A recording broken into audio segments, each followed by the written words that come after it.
Psalms 33. Sing joyfully to the Lord, you righteous. It is fitting for the upright to praise him. Praise the Lord with the harp. Make music to him on the 10-string lyre. Sing to him a new song. Play skillfully and shout for joy. For the word of the Lord is right and true. He is faithful in all he does. The Lord loves righteousness and justice. The earth is full of his unfailing love. By the word of the Lord, the heavens were made, their starry host by the breath of his mouth. He gathers the waters of the sea into jars. He puts the deep into storehouses. Let all the earth fear the Lord. Let all the people of the world revere him. For he spoke, and it came to be. He commanded, and it stood firm. The Lord foils the plans of the nations. He thwarts the purposes of the peoples. But the plans of the Lord stand firm forever. The plans of the Lord stand firm forever. The purposes of his heart through all generations. Blessed is the nation whose God is the Lord, the people he chose for his inheritance. From the heaven, the Lord looks down and he sees all mankind. From his dwelling place, he watches all who live on earth, this earth. He who forms the hearts of all, who considers everything they do. No king is saved by the size of his army. No warrior escapes by his great strength. A horse is a vain hope for deliverance. Despite all its great strength, it cannot save. But the eyes of the Lord are on those who fear him, on those whose hope is in his unfailing love, to deliver them from death and keep them alive in famine. We wait in hope for the Lord. He is our help and our shield. In him our hearts rejoice, for we trust in his holy name. May your unfailing love be with us, Lord, even as we put our hope in you. Thank you. Amen.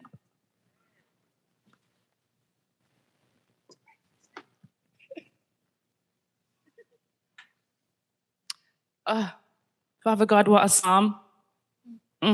We just praise you. There was so much about you in there. So as your precious, precious daughter Steph brings us the word, move through her impactfully and powerfully. Let her represent you here, God, in all you want to say to us as your children. Bless Steph. Amen.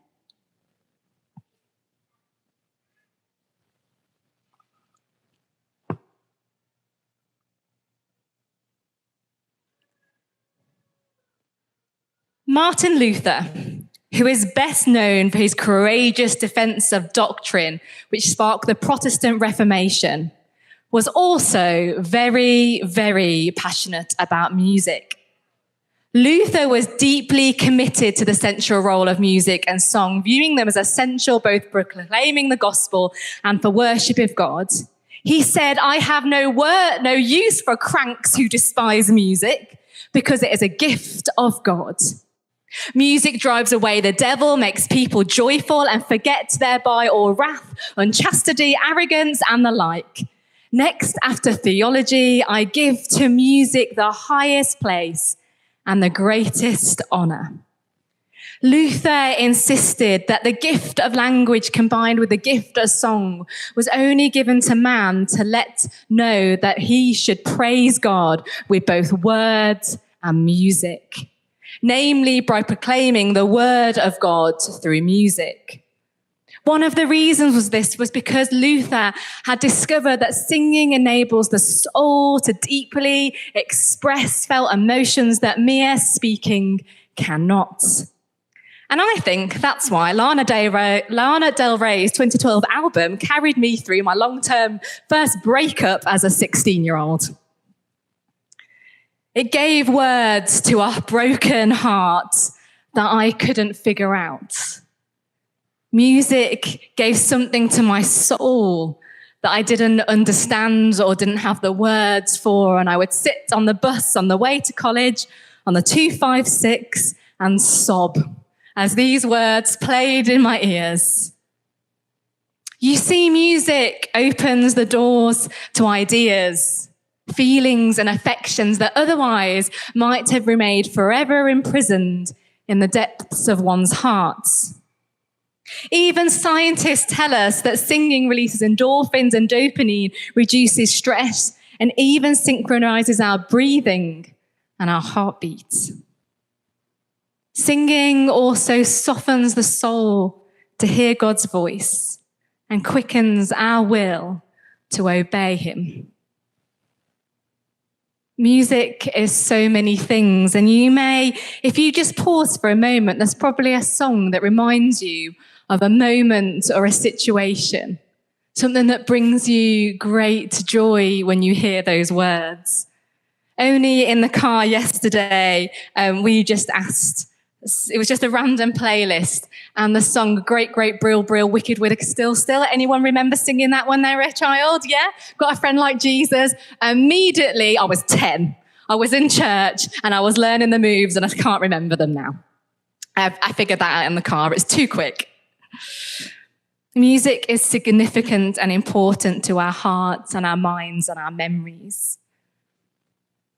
But I read those words from Martin Luther as he speaks of music and singing and the importance of that for faith as someone who on several occasions has been told how they are not musically gifted. I have made people wince by my voice, painfully told how bad it is, and laughed at with my lack of rhythm. In fact, one phrase sticks in my mind of when I was about 15, of someone who said, I sat next to Steph in worship once and I don't want to do it again. I know, how mean was that? How unkind. And honestly, it really has, I haven't forgotten it.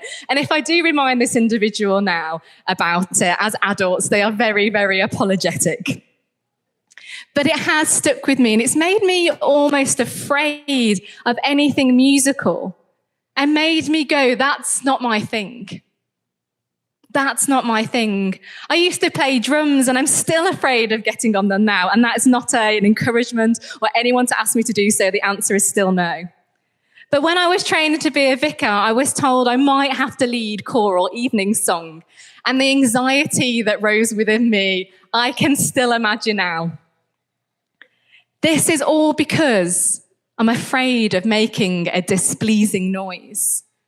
I'm happy singing my own or for self-deprecating reasons with my daughter who couldn't care less about my voice, or with plenty of other people around me in worship. But the idea of singing or making a musical noise for a serious reason on my own, never.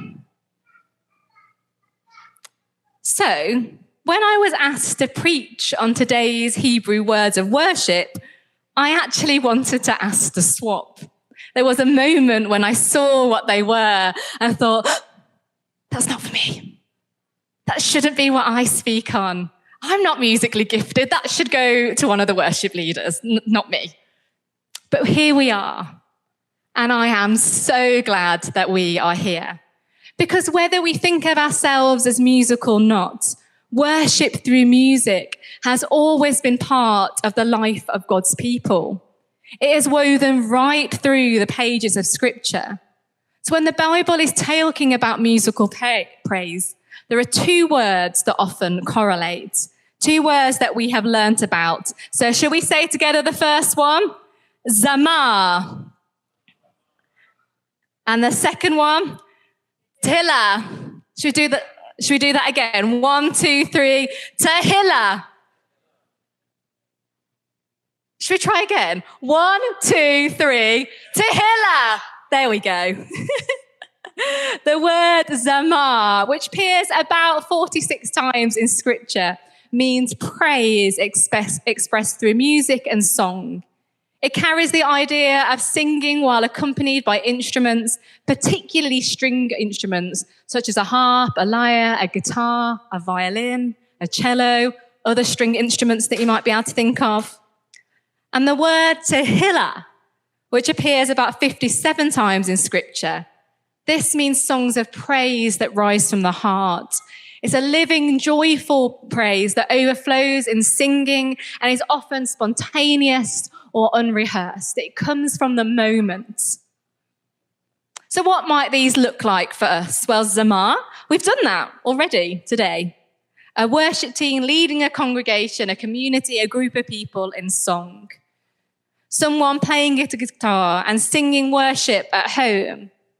A church choir maybe, accompanied by instruments, writing words of worship, using modern technology, loops, keyboards, electronic instruments, etc., to accompany praise. The emphasis isn't really on what instrument is used, but on praising God through musical expression using instruments. And then teh-hill-AH, on the other hand, may look like someone spontaneously singing a prayer to God during worship. Perhaps a community of worshippers beginning to sing words that aren't part or a planned part of the set or the song. Singing a personal expression of gratitude or worship. Improvising a melody or chorus into response to what God is doing. Or someone worshipping alone and simply singing whatever comes to their hearts. These things might sound a little scary to you if you feel that music and worship through music isn't your thing, especially the singing spontaneously part. It might make you want to disappear to the back row, and I'd be with you there. But I won't count myself out, and I encourage you not to either. ZAMAR and teh-hill-AH aren't about being a professional musician or having a beautiful singing voice or being in beat or on rhythm or whatever it is. They're about expressing praise to God. And that expression can take many forms too. For one person, it might be singing or playing an instrument. For another, it might be writing a poem or painting a picture. Creating a piece of art, dancing, writing a song, crafting a prayer, or finding some other creative way to express what is happening in their hearts before God. The emphasis on these words is about music, but there is also so many other ways to express it. And you don't have to be able to carry the tune. You don't need musical training. You don't need to stand on a stage. And it doesn't need to win the next Christian Music Award either. The purpose, church, to musical worship is the heart behind it. You may not have a song in the conventional sense, but you may have a creative expression of praise waiting to come out of you. So let's have a look at our reading today to see what God might say in his word. If you haven't got it open in front of you, can I encourage you to open Psalm 33? We're not going through it line by line, but it is powerful. The words in there are rich and a rich reminder of what it means to sing before the Lord. You see, Psalm 33 brings together singing and musical instrument, joyful praise, and creative expression. It says, sing joyfully to the Lord, praise the Lord with a heart, sing to him a new song. It gives a biblical picture of worship that is creative and active and expressive rather than simply following a prescribed form. It speaks of a new song. And that's far more than a recently written piece of music. Throughout Scripture, a new song is the response of God's people to the fresh work of God. Songs were written to say, the God did this. God did this for us. He freed these people. He worked within me. It was written as a cry. Songs were written as a cry out of pain. We see it throughout scripture of people not having the words, but finding them in song. After God rescued Israel through the Red Sea, Moses and Miriam sang a new song in celebration of his salvation. David repeatedly composed songs because he experienced God's faithfulness in new ways. Isaiah, looking forward to the nations, singing a new song because of God's coming salvation. The early church encouraged one another through psalms. We still encourage one another through psalms, hymns and spiritual songs of the word of Christ, which dwelt richly among them. And right at the end of the Bible, in Revelation, where people from every tribe and every nation gather, they sing a new song before the throne of the Lamb because Christ has redeemed them by his blood. The thread running through all of Scripture is this: God acts, and so often his people sing. That helps us understand that teh-hill-AH, what that really means. Worship is not a mechanical or merely routine. It is a fresh response to the hearts that have encountered the grace of God. Have you ever been moved by something that's happened in your life and you want to write it down, you want to do something with it, you want to respond in an expression of a way, perhaps that you've wanted to paint, you've wanted to dance, you wanted to leap around and say, Lord, you are good, or sing in your kitchen. I know many of you do that because you have all told me on different occasions, or how you've cried out in your car to God and sung his praise. But Psalm 33 doesn't stop there. The first 3 verses tell us how to worship. The rest of the psalm tells us why. The psalmist doesn't say sing because singing makes you feel better. It fills the rest of the psalm with something called doctrine. And that's just a biblical word or a theological word that we use for the truths we believe about God. And it's those truths that shape our worship. So we read in this scripture that we sing because the word of the Lord is true. Amen. We sing because everything he does is faithful. Amen. We sing because he loves righteousness and justice. We sing because by his word the heavens were made. We sing because his plans stand forever while the plans of the nations come to nothing. We sing because he sees every human heart. Amen. And we sing because our security is not found in armies, wealth, or human strength, but in the Lord who watches over those who fear him and hope in his steadfast love. Amen. In other words, God's words shape our praise. Our worship is only as deep as our understanding of God, though. If our view of God is kind of on this level, we miss out on the full depth of what God has for us. As we grow in knowing who he is and his goodness and holiness and sovereignty and faith on us, that worship, the experience of worship you can receive and you experience is so deep and so awesome. And that is exactly what Luther understood worship to be, that I read about right at the top. He didn't love music because it was beautiful. He loved it because it carried a biblical truth into people's hearts. Music gives wings to theology. It helped God's people remember the gospel, confess their faith, and proclaim God's greatness together. It helps us understand the goodness of God and all that he is going to do as we sing those words, as we hear those words of praise, as we read them, as we experience the beat of the rhythm of God. So what an encouragement for someone like me who doesn't think of themselves as musical. That Psalm 33 isn't calling us to be an A-class singer. It's calling us to become wholehearted worshippers, to the people wanting to know more of him, to go deeper into step with everything that he has for us.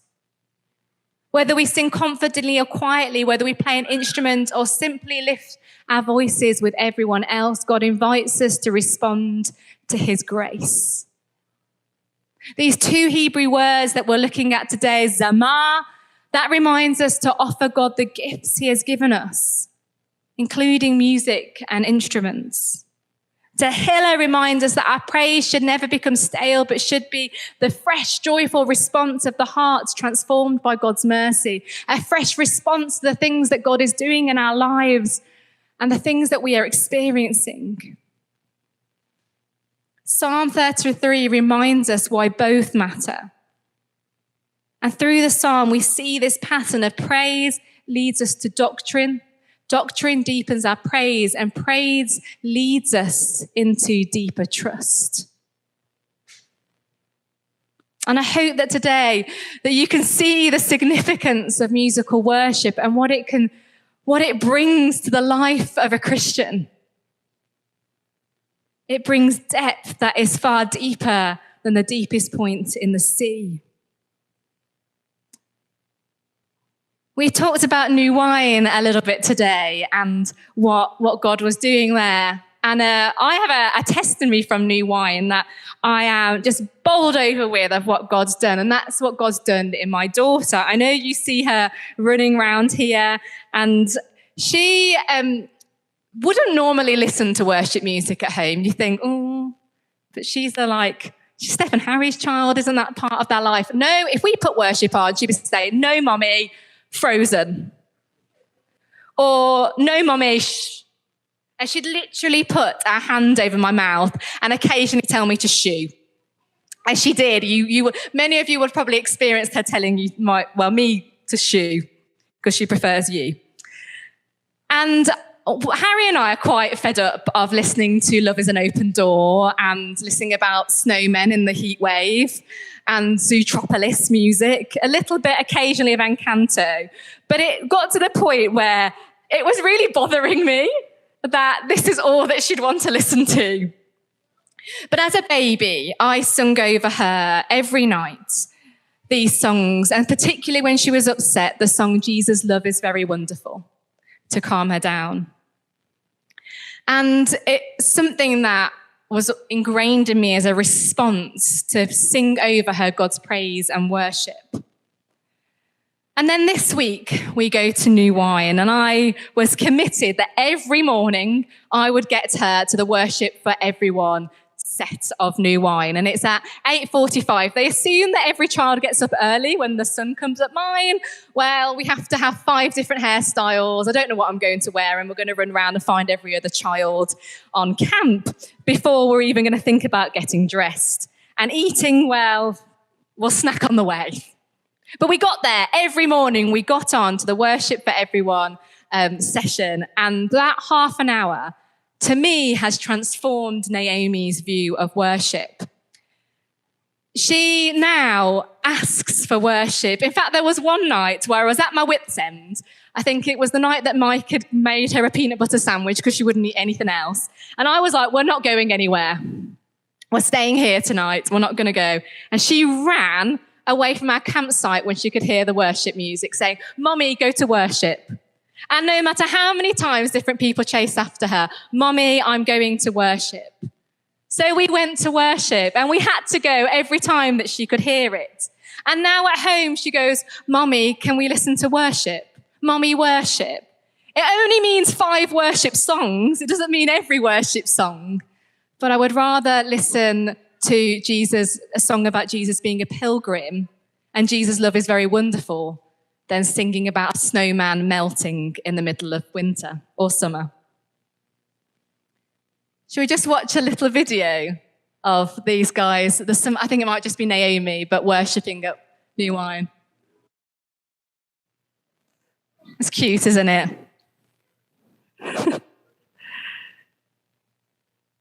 And she has since been asking for worship songs and sings it very, very loud as well. And she does do the actions, and they're very funny too.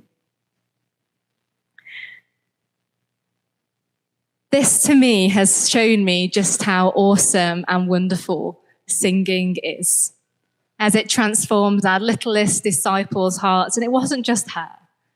We saw it in all the children at New Wine. It was extraordinary to see how their little faith was grown through worship.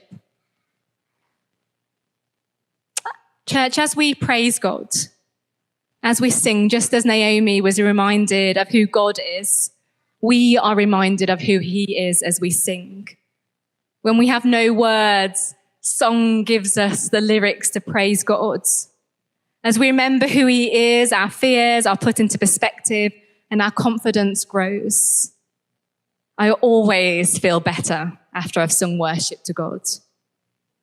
Sung worship, though, it doesn't change God, but it does change us. It lifts our eyes from ourselves to the Lord, from our circumstances to his faithfulness, from our weakness to his strength. And I really think this is why Luther and many others hold worship and music in such high regard. Luther knew that when God's people gather to sing, they are not filling time before a talk or simply expressing emotion. They're proclaiming the gospel, encouraging one another and joining in with the praises that have echoed from the shores of the Red Sea through the Psalms, around the early church, and even now around the throne of heaven.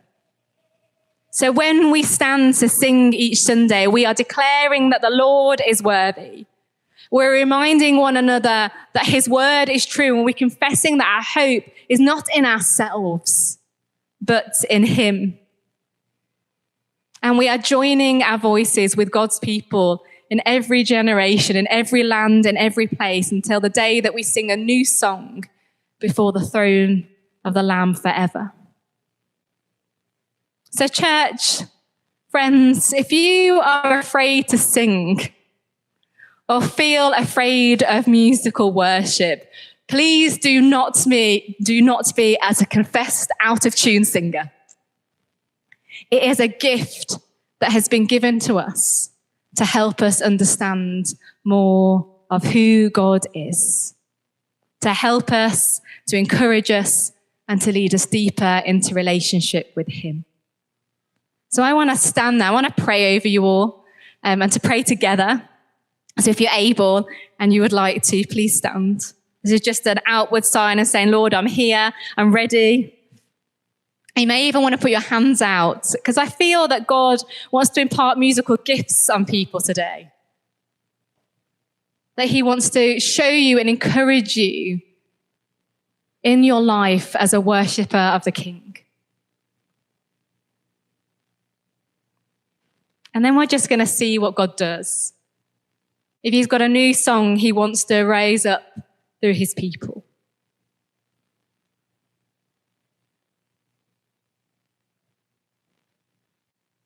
Heavenly Father, thank you that you are worthy of all praise.